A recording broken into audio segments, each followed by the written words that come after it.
né censura.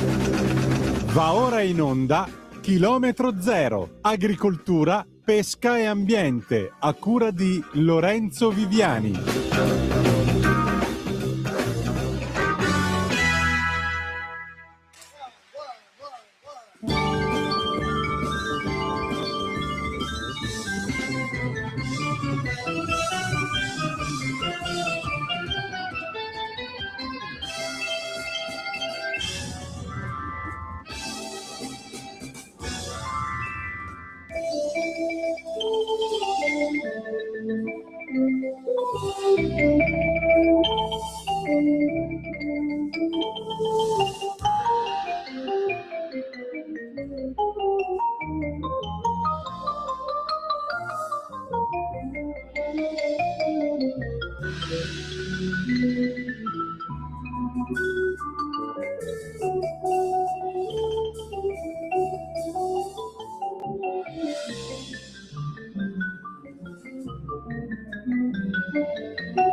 Buonasera, a voi la linea. Bentrovata Natalia, ben ritrovati radioascoltatori di Radio Libertà, questo è Chilometro Zoom, avete appena ascoltato un pezzone che è davvero intenditore, complimenti Antonino, questo live di Rindusil, perché è un acronimo che pronunciava così, Rindusil, Frank Zappa che è un pezzone, ma questo è un live direttamente dalla Finlandia, secondo me scelto proprio per rinfrescarci in queste giornate torride, ma non troppo perché oggi diciamo è un po' più fresca del solito. Io, vedi come l'ho allungato sotto la scorta del nostro amico Antonino. Io sono Lorenzo Viviani, mentre dall'altra parte dell'etere c'è lui o non è lui, il lato oscuro, la metà oscuro di questa radio, di questa unione non carnale. Antonino Danna. Cari fratelli e sorelle, no, amici e amici miei, ma non dall'avventura, buonasera, siete sulle scomunicati e non, attenzione. Comunicati, siete... lo sapevo, guarda, perché non me l'hai fatto dire a me? Perché in questo periodo mi piace, vederti che lanci la scomunica. Se No, scomunica, mi piacerebbe... Non la lanci? No, io non lancio le scomuniche perché io sono convinto che la medicina della misericordia, come diceva Giovanni XXIII, oggi santo, ne cura molti di più. Però nel caso dei febbriani ci godo particolarmente che gli abbiano... Saresti stato un buon... Secondo me avresti in politica vaticana come un vescovo di quelli proprio... Insomma, ti ci vedo con la... Tutto color porpora. Ma guarda, a parte che la porpora è quella dei cardinali, io avrei portato scusami, in quanto perdone. vescovo Va bene, ma vedi, ti ho promosso strada facendo, no? Ti ho promosso strada facendo, ti ho promosso. Lo so, comunque la buonanima di un amico prete che se n'è andato 25 anni fa, il buon, lo voglio dire se qualcuno c'è da Offanengo, provincia di Crema che ci ascolta, provincia di Cremona che ci ascolta, l'amico Don Marcello Bianchessi, che era il nostro assistente spirituale in collegio, ecco, lui era convinto che io con i paramenti addosso sarei stato un'ottima reclame per le vocazioni della Chiesa Cattolica. Posso dire che esiste una mia foto di 25 anni fa circa, in cui ci sono io con la talare bianca, perché io per un periodo ho servito messa ormai adulto, sì, alla Basilica di Sant'Ambrogio, che è accanto all'Università Cattolica, dove facevo il servizio dei lettori, e quindi io salivo e scendevo dall'altare con quest'abito sacro addosso, e ti assicuro che devi stare molto attento, prima di tutto perché è pesante e si suda che tu manco ne hai idea. La seconda cosa è che te lo devi sollevare di davanti come fosse una gonna, perché se no incespichi nel fare quei 3 gradini e ruzzoli davanti a tutta la città di Milano che ti guarda. Chissà che prediche avresti fatto. Io ti ci vedo lì dall'alto del tuo scranno, non è lo scranno, però comunque eri lì, ti ci avrei visto lì proprio. Secondo me io e te saremmo stati come Bud e Terence in Porgi l'altra guancia, tu Padre G e io che sarei stato il prete vero dei due, perché nel film non è il prete vero. Diciamo. Sì. Detto questo, sono 17:40 minuti, sono 17:40 minuti, se non vuoi dire altro, vuoi dire altro? Inizia con la tua intro, non possiamo iniziare se non dici la tua tiratura. Allora, amici miei, ma non dall'avventura, buonasera, siete sulle magiche onde di Radio Libertà, questo è Chilometro Zoom, io sono Antonino Danna, vedete come stasera è stato un allungo più mediato, più morbido, e questa saranno i doppio corpo Weber probabilmente, e questa è la puntata numero 1227 di oggi, venerdì 3 luglio 2026. Cominciamo la nostra trasmissione. Vi ricordo, date il sangue, in ospedale serve sempre, salverete vite umane, chi salva una vita umana salva il mondo intero. Secondo appello, radiolibertà.net, fesso chi non lo legge, perché vi perdete un bellissimo giornale online dove ci sono i Liberamente, il direttore responsabile Giovanni Sallusti, gli auto da fede di Giulio Cainarca, la rassegna stampa di Semivarin, videopillole e molto altro ancora. 340-670-9659 se volete essere dei nostri attraverso la zappa o il WhatsApp che dir vogliasi, oppure 0292947222 se volete intervenire per telefono quando ve lo diremo noi. Dico la verità, Lorenzo, allora, la settimana scorsa, ora possiamo svelare gli altarini perché tanto il reato è andato in prescrizione. Che altarini. Dovete sapere che questo signore, che io non voglio epitetare come meriterebbe, questo signore, dopo, siccome stava lavorando, perché in realtà non era lì per piacere, ma era, credo, per una campagna legata ai fondali del Parco delle Cinque Terre, dopo essersi collegato mi ha fatto vedere da dove si era collegato, e io posso pubblicamente affermare che egli sia un maiale, non ho altro da aggiungere. Del maiale peso, ognuno ha i posti di lavoro che si merita. Lui si è meritato un certo posto vicino a Monterossa al mare. Io l'ho guardato e ho detto, cacchio, mi ci butterei ignudo. Era un trasferimento, sono riuscito a collegarmi con voi durante un trasferimento, insomma la giornata è sempre piena e quindi lì in teoria ero in navigazione, e vabbè, dai, fammi un po' gongolare, è bello, diciamo, è un lavoro impegnativo, ma a volte, come dire, basta alzare gli occhi al cielo, girarsi intorno per ricaricarsi le batterie, dai, quindi poi facciamo a caldo e quindi ho voluto proprio sbeffeggiarti un po'. Grazie del maiale comunque, del suino non me l'aveva mai dato nessuno. Se l'avevamo dato magari a Gollinelli, che avrei dato, ma io non ho mai avuto il piacere, insomma, di... te lo dico in dialetto, non gli a mani, non sono andato a mettere la mano per verificare, quindi non mi astengo da queste valutazioni. Detto questo, no, ma Gollinelli, spoileriamo, lo sapete, al amico da tempo, che adesso salutiamo. poi ha fatto qualche scelta anche in campo politico, però diciamo che era il nostro allevatore che ha parlato tante volte con noi anche di allevamenti, diciamo è un po', ha un caratterino un po' e non è facile da contenere, è molto genuino, diciamo così. Detto questo, cara Natalia, se No, puoi chiamare, no? Lo dici ecco, no? sì, sì, sì. Cosa succede? È già collegato e intanto Ah, già anche buona collegato. Ah, serata alla perfetto. nostra Natalia, buon lavoro. Sì, sì.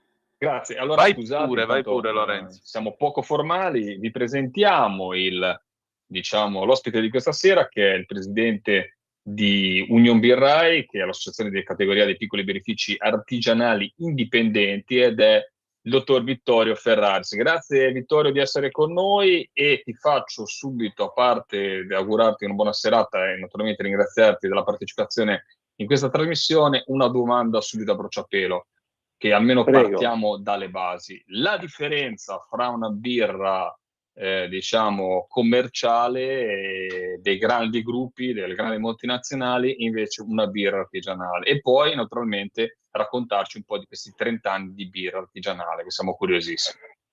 Certamente, buonasera a tutti innanzitutto e grazie dell'invito.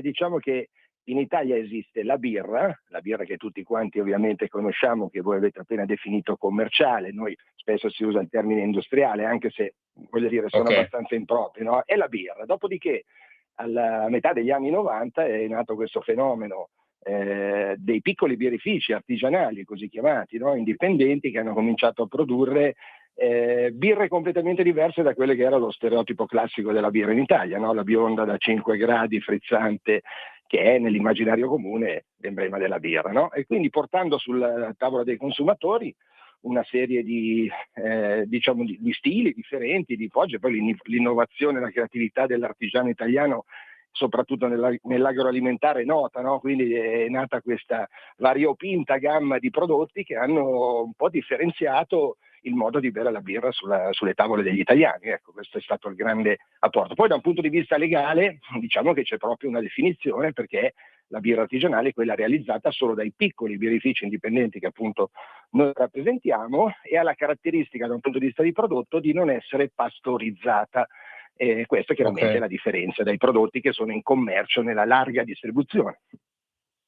Prego. Ecco, ma questi 30 anni di birrifici artigianali, io porto l'esempio del mio territorio, addirittura una delle mie barche, perché nella mia prima vita ero un pescatore di acciughe, è stata presa come un mio peschereccio, come etichetta di una birra. Devo fartela vedere, Antonino, Salvatore Padre.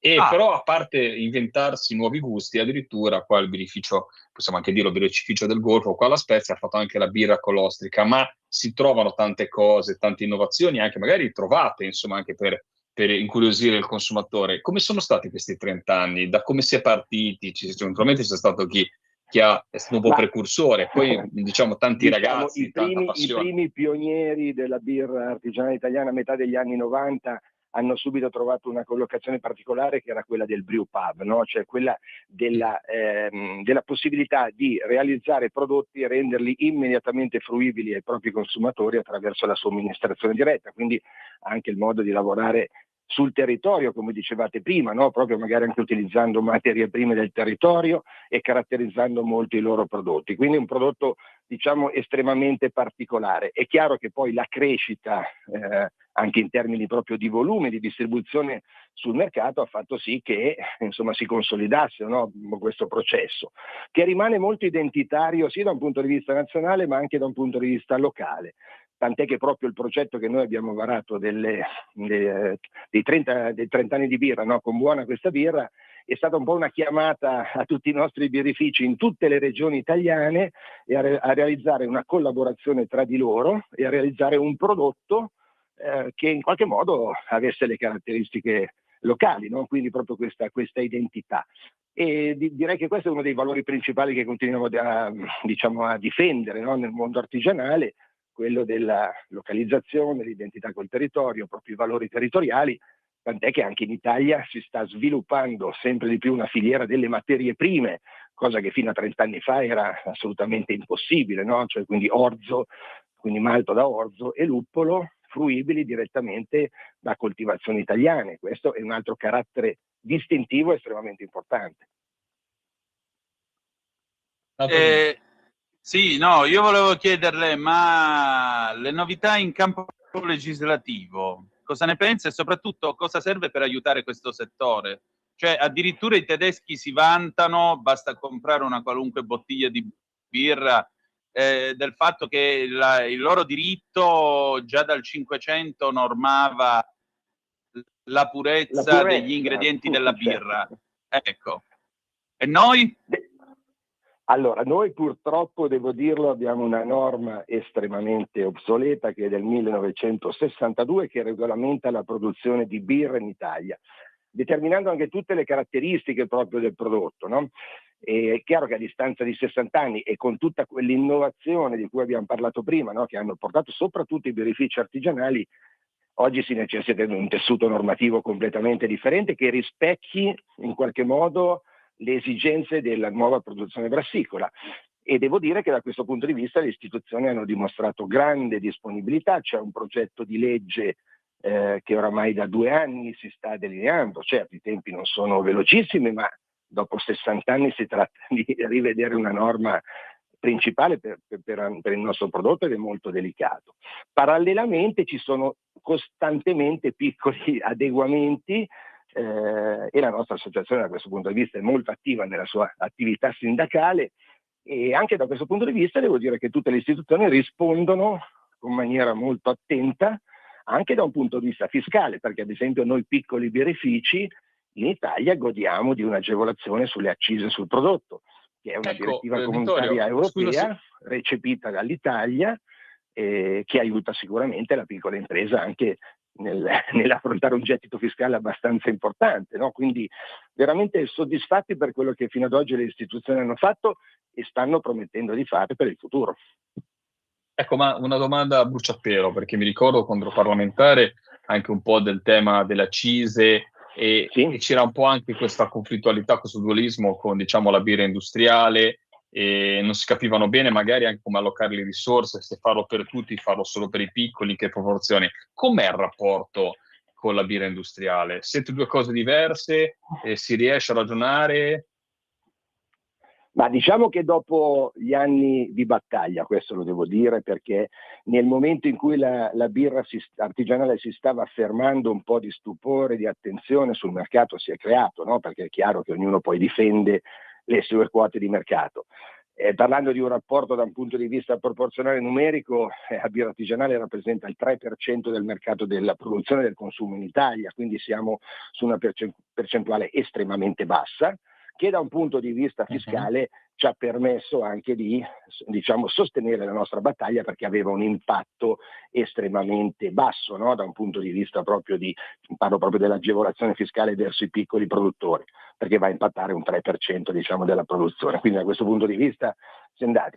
Ora devo dire che rispetto a un po' di tempo fa si sono un po', diciamo, addolciti i rapporti da questo punto di vista. È chiaro che la presenza della birra industriale nel mercato della grande distribuzione è praticamente totale e quindi ma c'è anche una difficoltà proprio di prodotto da parte nostra, logistico, quindi dimensioni, la logistica e soprattutto la deperibilità del nostro prodotto non pastorizzato, quindi abbiamo proprio canali di somministrazione differenti. Sicuramente la birra artigianale si è affermata nel canale dell'Horeca, quindi tutto quello che è il mondo della, diciamo della caffetteria, ristorazione, pub, quindi locali specializzati, con la birra alla spina, che poi se pensiamo bene rappresenta forse al meglio, no, gli ideali di cui parlavo prima, no, di questo concetto di sociale, diciamo di collaborazione.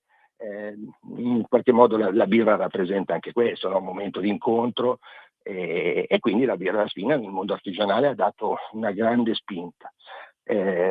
Chiaro, sono due mercati completamente differenti che oggi diciamo non si toccano nemmeno tanto, quindi da un punto di vista di rapporti assolutamente direi più che buoni, ecco, da quel punto di vista. Ma si può pensare per la birra artigianale penso un cammino che è già stato intrapreso come sul vino, cioè una birra che ti racconti le materie in cui è fatta, il territorio magari da dove proviene, e diciamo un approccio che non è solamente dissettarsi, perché uno quando vede adesso queste giornate di caldo si pensa di bersi una bella birra ghiacciata. Lì forse nella birra artigianale troviamo un passaggio in più, un passaggio non so, di degustazione, mi viene da pensare.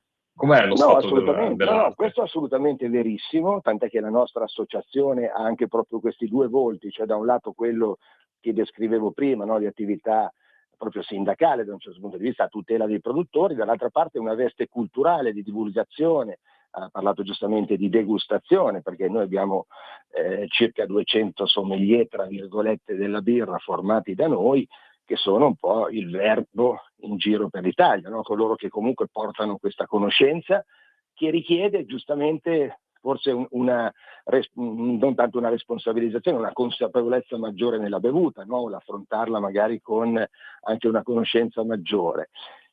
E nello stesso tempo, tornando anche ad esempio al discorso prima diciamo normativo, noi spingiamo tantissimo sul turismo brassicolo, perché il turismo brassicolo in qualche modo, mutuandolo proprio come diceva giustamente lei dal mondo enogastronomico, ha avuto dei risultati eccellenti in Italia, il racconto del territorio. È chiaro che il vino rispetto alla birra oggi in Italia ha ancora un plus diciamo notevole, perché raccontare i territori del vino è molto più semplice che non raccontare i territori della birra per la storia veramente proprio piccola, no, che ha. Però, come dicevo prima, l'intenzione allo sviluppo della filiera delle materie prime, caratterizzate anche magari sui territori, e su questo devo dire che tutte le regioni italiane hanno risposto in maniera molto attiva, normando a livello regionale la promozione del prodotto brassicolo, quindi grandissima attenzione da questo punto di vista.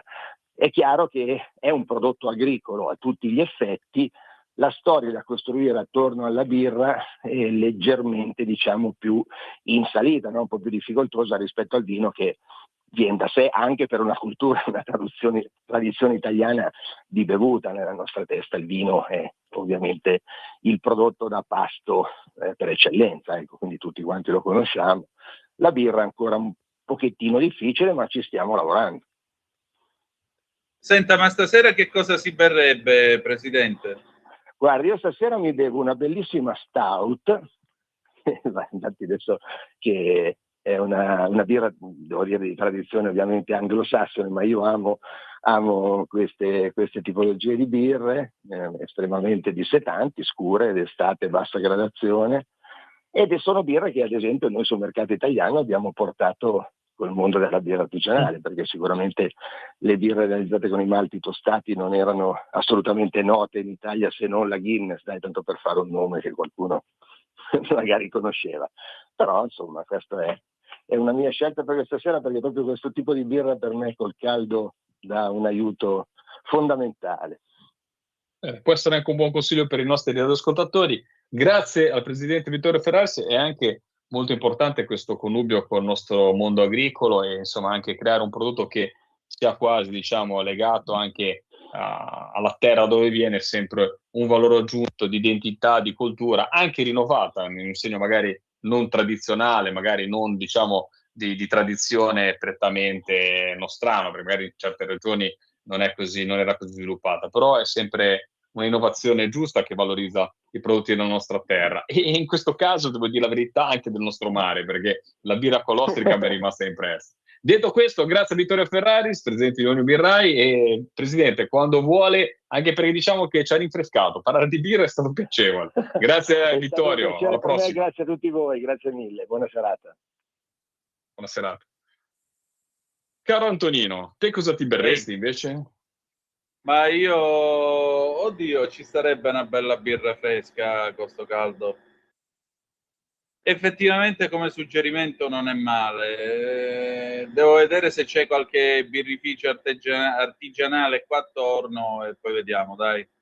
Vediamo cosa viene Mi ha fuori. sempre intrigato il fatto di bersi una birra artigianale, però anche lì, come il vino, poi magari ti stoppi quando non hai la possibilità di approfondire in maniera adeguata, e quindi hai paura di sbagliare, di comprare, perché apre un mondo, no? Apre un mondo di tipologie.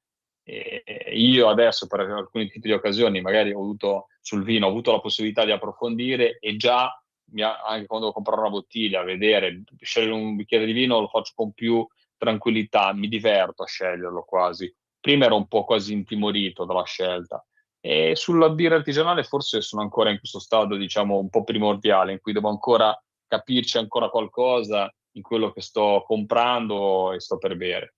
E poi quando ti sleghi in queste cose magari diventa anche piacevole scegliere la bevanda, la birra giusta. Sono le 17:58 minuti, abbiamo preso ormai questo andazzo quasi timoroso di lasciare la linea qualche minuto prima invece che qualche minuto dopo. Cosa dici? Gliela lasciamo la linea al direttore oppure no? Ce la teniamo in mano? Corretto e rispettoso. Corretto e rispettoso, sì. Non vorrei che anche lui ci scomunicasse. Detto questo, sono le 17:59 minuti, adesso è proprio l'orario, vi lasciamo liberamente del direttore responsabile Giovanni Sallusti, e noi ci sentiamo subito dopo. A tra poco. Avete ascoltato Chilometro Zero.